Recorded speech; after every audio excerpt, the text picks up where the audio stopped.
L'arrivée du numérique a bousculé nos systèmes d'innovation. On souhaite que le numérique facilite les usages du quotidien, que ce soit ceux de l'habitant ou de l'entreprise. Il y a les acteurs du numérique qui apportent justement toute cette nouvelle qualité, de services, ces nouvelles possibilités pour apporter à la fois de l'innovation dans les objets, mais également de l'innovation pour les usagers.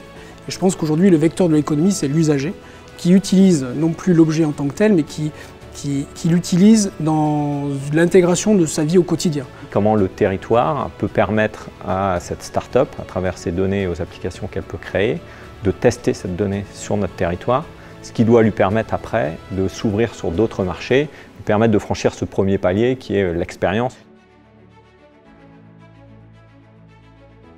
L'écosystème, il n'est pas là que pour l'IoT, il est là aussi pour aider les entrepreneurs à développer leur entreprise avec un savoir-faire, avec un savoir-être aussi et partagé. On n'est pas là pour dominer le monde, pour être riche, etc. On est là pour monter des boîtes qui sont bénéficiaires, sinon ça s'arrêtera assez vite, mais avec du sens, du partage et puis du soutien. Sigfox ne peut pas réussir seul. Sigfox doit réussir avec un écosystème autour de lui, composé de talents, de start-up, qui vont prendre la technologie Sigfox et l'amener sur le marché.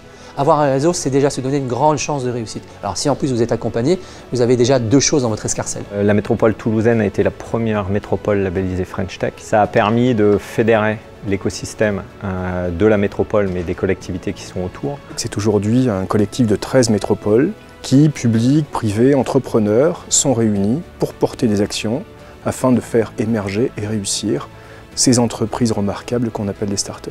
Nous avons 5 sujets forts que nous allons porter à Toulouse. C'est la santé, la green tech mobilité, l'IoT, le retail et les industries créatives.